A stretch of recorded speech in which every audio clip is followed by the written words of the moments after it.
35, anak-anak itu balik umur 7 tahun, akhirnya umur 30. Balik umur 7 tahun, akhirnya umur 30, prediksi tahun 2035. Bahaya nggak, Bu? Nah, makanya apa, ada anak kecil yang pengen kawin-kawinan, ada nggak, Bu? Ada nggak? Ada. Akhirnya belum jalan. Bunda dan ayah tak perhatikan ini untuk mengakhirkan dia. Tahu berjalan saja waktunya. Anakku udah umur segini, umur segini. Tak punya kontrol diri dia. Baliknya udah dulu. Jadi gimana? Ya harus meluangkan waktu untuk mengakhirkan anak kita. Jangan keburu anak kita tamat SMA misalnya.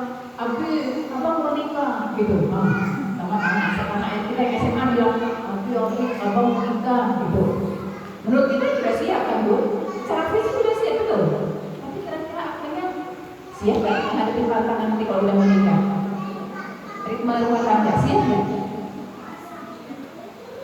Jangan semangat langsungnya aja mau nikah, tapi begitu menjalankan rumah tangga, kolaps. Kedua, belum mandiri karena akhirnya belum jalan, tergantung sama orang tua. Benar nggak, Bu? Bu, kalau dalam Islam dulu para sahabat umur 13 sudah jadi panglima perang. Makanya dalam Islam itu tak ada konsep remaja, yang ada anak dan dewasa, tak ada pembahasan remaja. Lihatlah di siro-siro, tak ada disebut di siro remaja itu ada pemuda yang ada. Pemuda itu artinya apa? Dewasa. Makanya para sahabat Rasul itu umur 13, 15 sudah dikasih amanah panglima perang, kasih amanah ini, amanah ini. Sekarang umur 13 ngapain? Halo, 13 lagi ngapain? Dia di rumah main HP, masuk kamar, asik main games. Benar, Bu?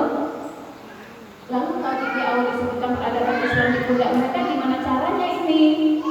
Gimana caranya kalau peradaban Islam di tangan mereka yang hanya asik main HP, main games? Tanggung jawab itu ada di tangan kita, ya, Bu. Tak bisa pakai marah-marah aja terus sama anak-anak, tak bisa. Beda, ya, suhunya udah beda. Ya, baik, ayah dan bunda, saya ingin ingatkan tadi, siapa yang bertanggung jawab kesolehan anak? Ayah dan bunda. Sekolah hanya mitra, hanya partner. Tak boleh Ustazah Salma nerima telepon, SMS malam-malam gara-gara galau dan bingungnya orang tua mendidik anak. Tak boleh ya Ustazah? Iya. Selesaikan sendiri. Kalau di sekolah boleh sekolah yang bereskan. Kalau jam sekolah. Tapi kalau jam di rumah silakan ayah bunda ngobrol berdua. Baik, ayah dan bunda yang dimuliakan Allah, ini saya ingin sampaikan di tulisan yang bercetak tebal. Tugas utama dan pertama orang tua itu mendidik anak-anaknya sampai nanti mampu mandiri, berguna bagi agama, masyarakat, dan negara. Dan tujuan akhir mendidik anak, bunda lihat di tulisan yang cetak tebal. Didik anak-anak kita, ya, buat dia mampu bertanggung jawab atas perbuatan mereka sendiri waktu di dunia, nanti di akhirat pada saat ketemu dengan Allah. Yang itu bunda dan ayah nggak nemenin. Secinta-cintanya bunda hari ini kepada anak-anak, semua keperluannya diberikan, ya.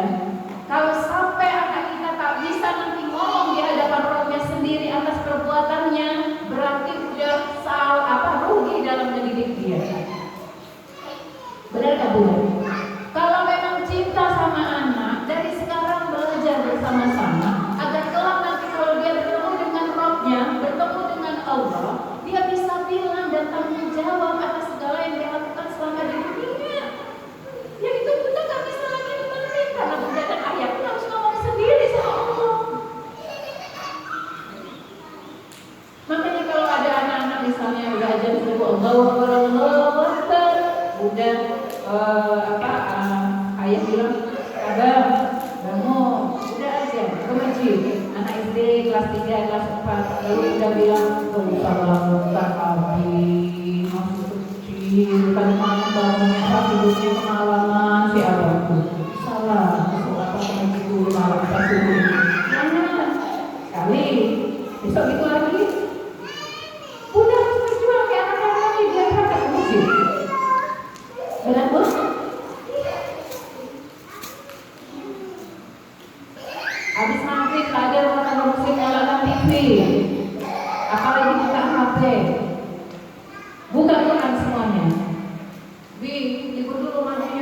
nggak boleh ibu ngaji semua habis maghrib sama Abi sama Umi. Untuk hal-hal yang berkaitan syariat masih disiplin, tapi untuk hal yang bisa didiskusikan boleh diskusi. Yang berkaitan syariat tak diskusikan. Bi, hari ini tidak kerja dulu ya? Wah, kenapa emang tidak kerja? Sehat, gitu kan? Jangan, harus disiplin. Karena apa? Bunda dan ayah harus pastikan anak-anak kita kelak nanti kalau dipanggil sama rohnya dan di hari akhir nanti dia bertemu dengan Allah, dia bisa ngomong sendiri, tanggung jawab sendiri atas apa yang sudah dilakukan dia di dunia. Dan bahkan ayah bunda saya ingin sampaikan, ada anak-anak yang bisa menggapai tangan orang tuanya ke dalam surga, tapi ada anak-anak yang bisa menghambat langkah orang tuanya menuju surga. Karena nanti di hari akhir dia akan sampaikan kepada Allah bagaimana sebenarnya ayah dan bunda yang mendidik dia waktu di dunia. Kalau ternyata ayah bunda yang tak pernah mendidik dia dengan nilai-nilai keislaman untuk dekat dengan Allah, dengan Quran dan sebagainya, maka dia akan sampaikan kepada rohnya, aku tak pernah dididik dengan baik oleh mama bapakku. Sibuk cari kerjaan di luar sana, sibuk cari dengan teman-teman di luar sananya, sibuk cari berbisnis sana sini. Mana pernah aku dididik ya Allah dengan Quran? Mana aku pernah di Allah laki-laki dia ajak menci sama bapakku? Bisa aja nanti dia ngomong begitu di hadapan roh. Dan kita harus ngomong juga di hadapan roh. Ya Bun, saya ingin sampaikan ayah, jadi kita tak boleh main-main. Tak boleh main-main, serius. Ya. Kita tak tahu sampai punya umur berapa kita bersama anak. Benar ayah bunda? Kita tak tahu batas usia kita bisa menemani dia sampai umur berapa. Makanya dalam salah satu surah disebutkan janganlah kalian meninggalkan keturunan yang lemah. Lemah apa yang terutama? Lemah keimanan dia. Jangan sampai ayah bunda kebetulan dipanggil sama Allah, ya. Anak belum diajarkan ibadah yang baik, belum diajarkan gimana kalau dia melakukan sesuatu itu pasti Allah melihat. Tauhidnya udah diajar. Makanya ini disebut dengan mendidik anak sesuai fitrah. Apa maksudnya bunda ayah mendidik anak sesuai fitrah? Setiap anak yang lahir dari rahim ibunya adalah suci bersih. Apa maksudnya suci bersih? Sudah punya kecenderungan untuk mentauhidkan Allah. Mau dia lahir dari ibu yang Nasrani, mau dia lahir dari ibu yang Yahudi, setiap bayi itu suci. Sudah punya kecenderungan untuk mau dengan yang namanya kebaikan, mau taat sama Allah, mentauhidkan Allah. Nah nanti dalam perjalanan dia sebagai seorang anak, siapa yang akan merusak fitrah dia tadi, fitrah keimanannya? Siapa? Yang bisa menjadikan dia Yahudi, Majus, Nasrani? Orang terdekatnya siapa? Orang tuanya. Makanya banyak anak-anak yang dibesarkan dan diasuh, ya punya luka dalam hati dia dalam pengasuhan orang tuanya. Benar bunda? Bun, saya ingin sampaikan. Suatu hari, ini beberapa bulan yang lalu, ada seorang akhwat datang ke rumah. Ya. Akhwat ini Bun, cantik. Prestasinya dari SD, SMP, SMA, kuliah S1, kuliah S2, sampai itu pertukaran pelajar ke luar negeri, Bun, itu prestasinya Masya Allah. Lalu SMS ke saya, Umi, boleh saya silaturahmi ke rumah Umi? Boleh. Umi belum kenal sebenarnya, belum kenal. Saya dapat nomor Umi dari teman. Lalu datang ke rumah. Masuk, duduk. Lalu abang tadi, anggaplah namanya Fulana. Lalu si Fulana, begitu duduk itu udah mulai nangis, bunda. Udah mulai nangis. Oke, Fulana mau cerita apa ke Umi? Saya sampaikan dulu. Nangis. Apa katanya bunda? Kata yang pertama keluar dari Fulana, saya benci sama ibu. Saya benci sekali sama ibu, Umi, kata dia. kuliah S2 sudah selesai, prestasinya tak bisa disebutkan lagi, itu satu banyak. Oke, apa tuan? Berarti sama ibu. Ibu itu dari dulu gak pernah hargai prestasi saya, Umi. Dari SD saya punya prestasi sampai saya kuliah S2 begini, tak bisa menghargai apa perjuangan saya. Tak pernah dianggapnya. Bahkan kalau saya saja untuk merespon kalau saya punya prestasi, dia tak pernah sampai umur segini. Ada anak yang bawa luka sampai dia besar. Lalu akhirnya dia bilang, Umi, saya mau peluk Umi, katanya. Sini. Dia langsung peluk nangis. Saya udah lama gak dipeluk begini sama ibu, Umi. Saya rindu dipeluk sama ibu, Umi.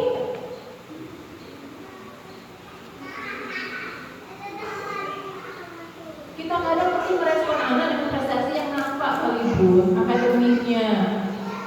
Bunda, matematika aku dapat 100, oh hebat anak Bunda.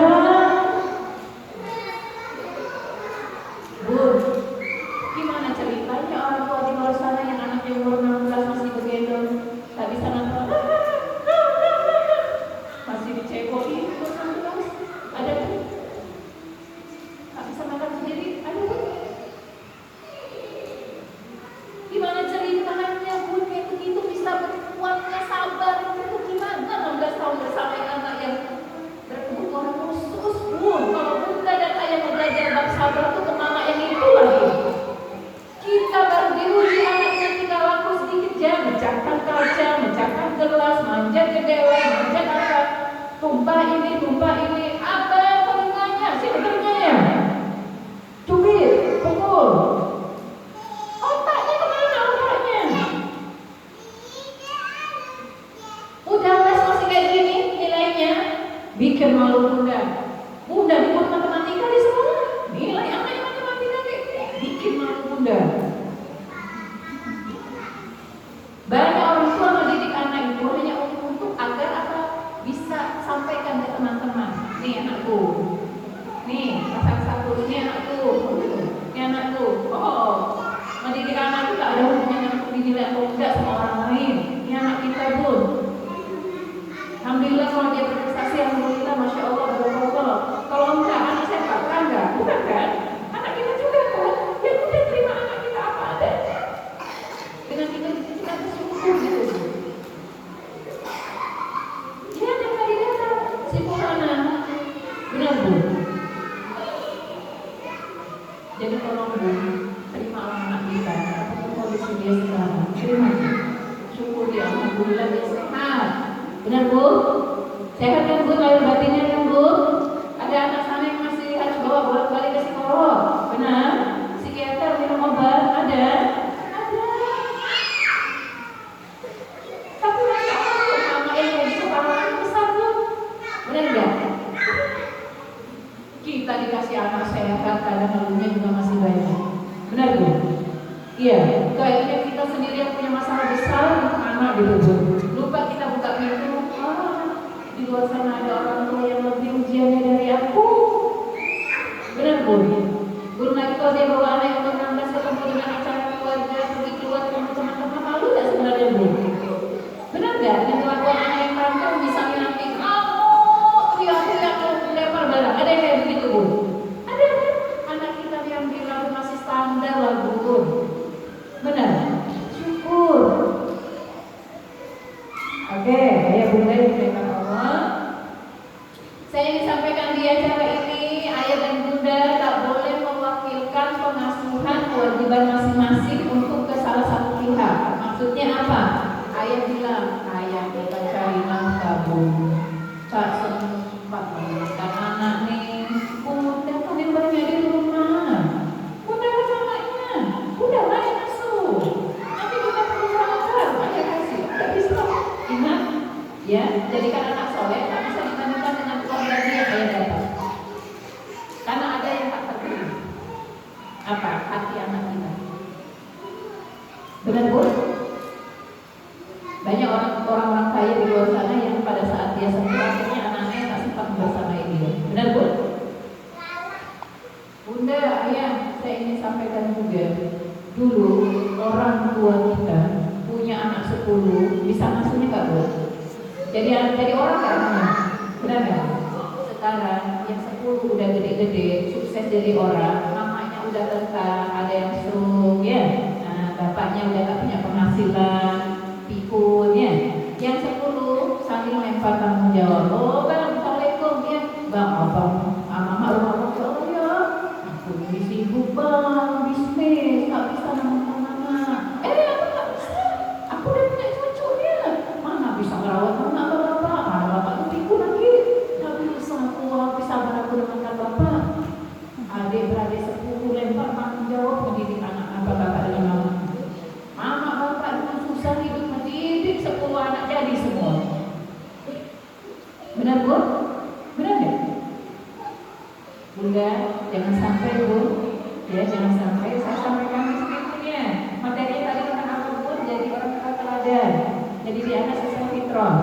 Anak itu tak perlu banyak-banyak Bunda berkoar sana sini. Yang dilihat itu pertama teladan dari orang tua. Contoh, ya, dilihatnya dari kecil.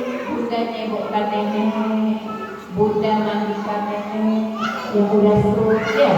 Bunda nyebokkan ayah. Anak itu tak perlu dibilang, nih bang, kamu lihat cara Bunda nih berbakti sama nenek sama kakek itu inilah tuh nih. Ditengok menjak mulusnya mama sama bapak merawat orang tuanya sama kakeknya. Nah Bunda, ya waktu jatuhnya tak jauh dari pohonnya. Itulah model dia nanti. Hidup ini kayak roda. Itulah model dia nanti berbakti sama kita. Awal bulan ayah habis gajian sama Bunda ada uang lebih. Kemudian bang adek kita belanja kembali habis belanja kita belikan nenek beras, kita belikan nenek gula, belikan nenek kopi, nenek suka kopi, belanjalah tak banyak gitu ya, tak banyak. Kemudian ada yang Bunda bawa beras 2 kilo 3 kilo ya, gula, minyak goreng, lalu ke rumah nenek.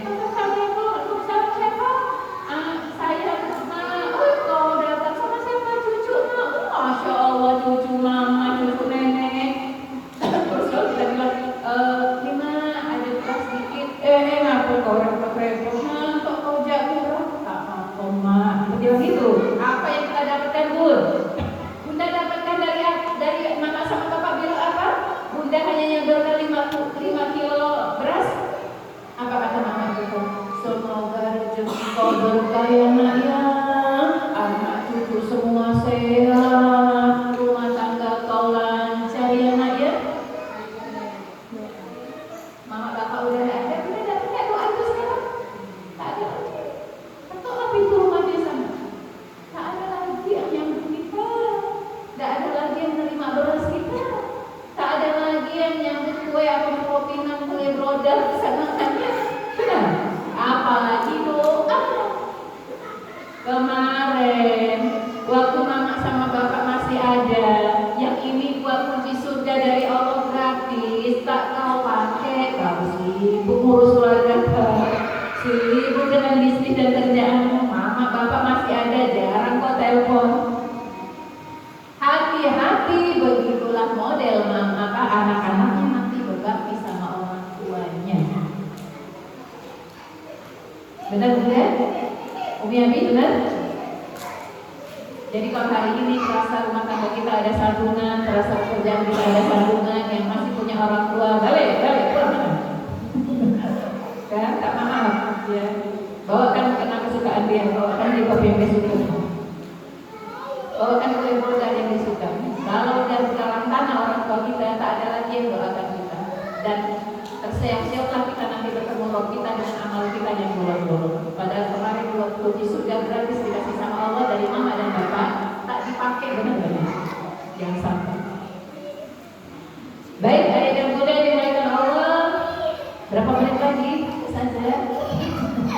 Nanti kita ada dialog kan? Ya. Nah, ini ayah bunda. Ketika bicara tentang anak yang tadi saya sebutkan, dalam Al-Quran itu ada 14 dialog antara ayah dan anak. Misalnya dialog antara Nabi Ibrahim dengan Nabi Ismail, Nabi Yakub dengan Nabi Yusuf dan seterusnya. Tapi di dalam Al-Quran dialog antara ibu dengan anak itu hanya ada dua, yaitu dialog antara Maryam dengan janinnya dan dialog antara Musa dengan anak perempuannya. Jadi artinya apa? Ayah yang lebih punya peranan penting, walaupun ada syair yang mengatakan al-ummu madrasatul ula. Ibu itu sekolah pertama dan utama bagi anaknya. Tapi bukan dalam artian dengan syair ini kalau ayah mengatakan ya mama semua yang harus bereskan. Ayah saya ingin sampaikan, anak-anak laki-laki kita yang nanti menjelang balik, ya, yang cerita mimpi basah ke anak laki-laki itu siapa? Yang contohnya tentang mimpi basah itu apa? Ayah, karena yang pernah merasakan mimpi basah siapa? Mama tak pernah kan? Sensasinya juga mama tak tahu kan? Apa bentuknya pun mama tak tahu. Berarti yang harus cerita ke anak siapa? Ayah. Lah kalau hati anak tak dekat sama ayah lalu mau cerai, bang sini, abang umur 12, tak lagi balik, dengar kata ayah, mimpi basah itu bang. Kamu didengarkan. Tapi kalau dia biasa dengan ayah sambil mancing dan sambil apa, ayah bisa masukkan nilai ke situ. Suatu saat nanti insya Allah abang akan balik. Abang kan sudah apa tuh? Ya balik itu pernah dengar sih bisa ngomong gitu. Tapi emangnya kalau yang detil sukses ya bang? Kalau sampai nggak bisa detil juga dia menjelaskan, benar nggak? 30 anak kayak gue semua ngomong gitu pada ngomong gitu nanti kan? Tapi kalau ayah harus cerita. Dan ayahlah nanti yang cerita kalau abang sudah balik, abang sudah jadi laki-laki yang bertanggung jawab terhadap perbuatan abang sendiri. Suatu saat nanti abang akan berkeluarga seperti ayah, harus bisa tanggung jawab. Keimanan juga harus lebih diperbaiki ibadahnya. Yang ngomong siapa? Ayah. Anak perempuan, hai bunda, siapa yang cerita hai pertamanya nanti? Bunda, bukan ayah. Kalau bundanya sibuk di luar, habis pulang dari mana? Pulang dari kantor, nanti mas shopping lagi kemana gitu ya? Atau nggak shopping ya? Nah, ini bun, kadang anak-anak nih ngumpul di ruang keluarga. Anak pertama pegang HP, anak kedua pegang HP, ayah bunda pegang HP, main HP semua. Ya sambil makan main HP, sambil ngobrol nonton TV main HP. Itu namanya dekat.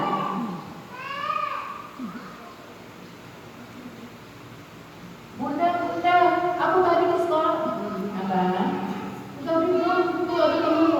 Oh, itu aja. Terus itu teman-teman. Tapi kalau pas dari HP, bundanya. Nanti kalau suatu saat, abang, belikan bunda garam. Didengarnya 10 kali. Main apa anaknya? Teladannya siapa lagi? Mama sama bapaknya. Sambil ngobrol tak lepas dari HP. Bun, secara psikologis anak laki-laki itu kalau pertama dia tak suka banyak dengar omelan. Benar? Ayah suka nggak kalau istri tersayang ngomel? Nah, mendingan ayah pergi kemana? Pergi ngopi gitu. 1001 lah yang suami mendengarkan istrinya ngomel dengan berjam-jam gitu ya, bisa bertahan gitu ya, bisa bertahan itu 1001. 1001 lah suami yang hari-hari tertentu spesial bagi istrinya bawa sekutu bunga itu 1001 ya. Ya. Bahkan lupa mungkin ya, ada lagi istri, hari pernikahan, kalau disuruh urut anak 1-5, ya karena ada lagi lupa. Kecuali tengok dari kakak, ya, kakak baginya. Benar gak Bun? Iya. Lalu ada yang meloni orangnya baperan gitu ya, baperan. Ayo mau perhatian sekarang udah 10 tahun nikah, tanggal lahir aja gak ingat gitu ya. Benar ya, tanggal pernikahan gak ingat, anak ulang tahun gak ingat. Secara fitrahnya juga udah berbeda laki-laki dan perempuan. Saya ingin sampaikan apa Bun, anak laki-laki tak bisa bertahan lama dengan omelan ayah dan bunda. Paling nanti dia begini, dia udah tahu tuh kalau bunda yang ngomong, dia bisa ngikutin tuh. Begini kata dia. Dia udah tahu. Nah bunda, saya ingin sampaikan anak perempuan, ayah, kalau dia cerita, dia harus suka ditatap matanya.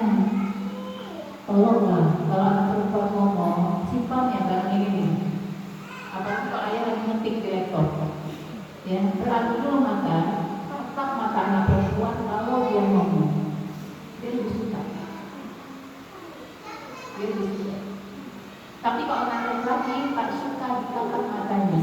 Ya ayah, bunda, kalau anak laki dikasih nasihat, mata ini kemana? Kau dikasih nasihat sama bunda dia, atau bunda dia? Nah, tidak sopan sama orang tua. Anak laki-laki tak suka ditatap matanya. Jadi dia mau dikasih nasihat, dia sambil ngapain itu pun? Nah, sambil jadi bermain. Bukan dia nakal tak boleh macam, memang begitu gaya anak laki-laki. Tapi kalau anak perempuan, maunya dipilih.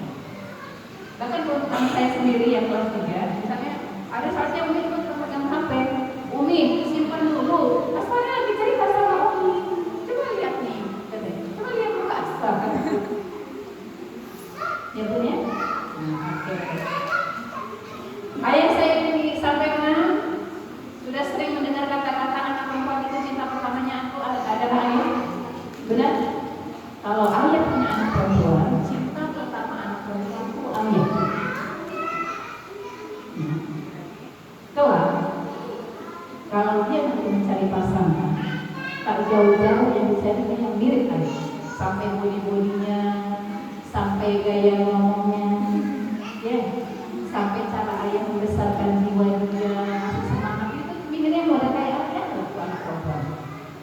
Kalau dia tak dekat, tak dihargai, ya, tak dipedulikan oleh ayah, oke, dia akan cari cintanya, ya, yang tak ada figur dari ayah, yang bahaya nggak di luar tuh, bahaya nggak tempatnya. Belum lagi kalau buka aplikasi macam-macam sekarang, ya, aplikasi perjodohan, aplikasi macam-macam yang tidak aman, benar nggak Bu? Kalau figur ayah tak dia dapatkan gara-gara ayah sibuk, pulang marah atau merintah, ini simpan di mana? Ayo ini bereskan, ayo ya. Jujur bunda, dulu waktu menikah, pasti ingin yang carinya mirip-mirip dengan ayah, kebapaannya, tanggung jawabnya, ngertiin anaknya.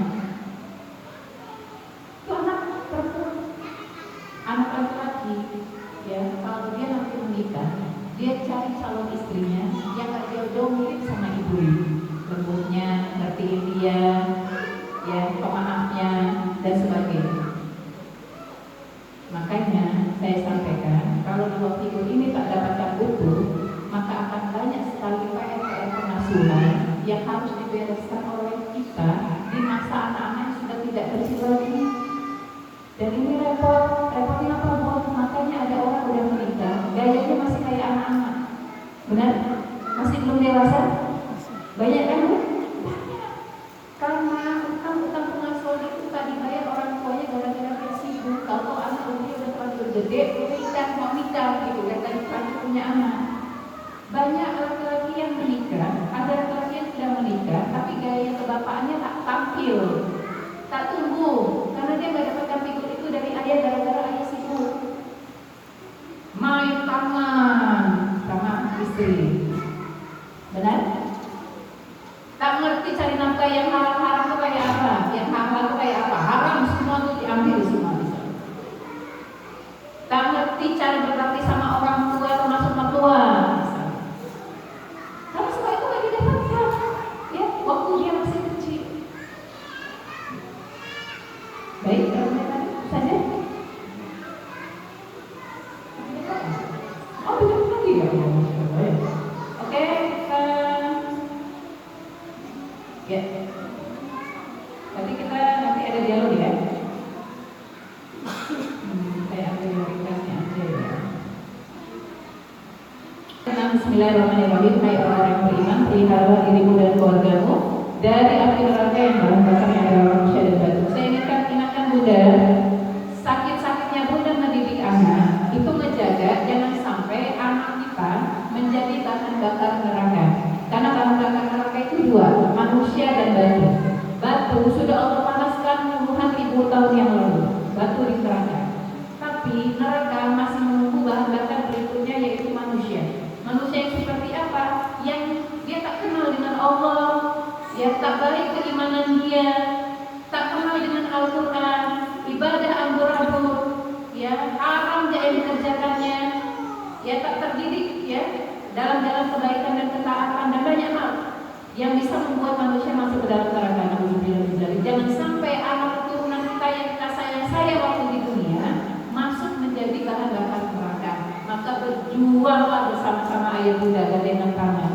Satukan visi misi besar kita dalam mencapai tujuan akhir kita, yang bisa berkumpul dengan anak keturunan kita di dalam surga. Tapi surga itu tak murah. Surga itu tak murah untuk masuk ke dalamnya, mahal. Maka hanya orang-orang yang capek, berlelah, ya berjuang membersamai anak-anak, cari ilmu lagi, mau introspeksi diri, sabar yang tak berhenti bersamai anak. Jadi tak boleh lagi dari lisan bunda sama ayah mengatakan habis kesabaran bunda udah bingung ngadepin abang, ya terus aja berjalan. Bahkan bunda sampai anak kita sudah menikah pun, bunda dan ayah tetap punya kewajiban mengingatkan dia. Anak saya pertama sudah menikah, ya saya sudah punya cucu dua. Tetap kami dialog, ya tetap ngobrol dengan anak pertama bahkan dengan menantu untuk mengingatkan. Kalau ada hal yang memang harus diingatkan dari saya sebagai orang tua, saya ingatkan. Itu anak sudah menikah, bukan berarti lepas. Apalagi ini anak belum menikah, masih satu atap dengan kita. Ya kita harus bersama dia, tapi dengan sepenuh ketulusan. Jadi itu bunda yang gambaran secara umum yang bisa saya sampaikan. Jangan sampai fitrah, ya kesucian, kemurnian, ya kebaikan anak-anak terkotori gara-gara dari ayah bundanya sendiri yang tak mau belajar bagaimana mendidik anak yang baik. Yang kemarin bukan nggak baik, tapi masih banyak ilmu yang harus kita tambah dalam proses didik anak atau pengasuhan. Parenting itu apa bu? Ilmu pengasuhan anak. Silakan kalau ada yang mengatakan parenting tak perlu karena mungkin sudah punya ilmu banyak. Tapi kita yang masih terus berjuang jadi ibu yang terbaik, ayah yang terbaik buat anak-anak kita merasa masih banyak kurang ilmu, belajar aja dulu. Salah satunya ilmu parenting seperti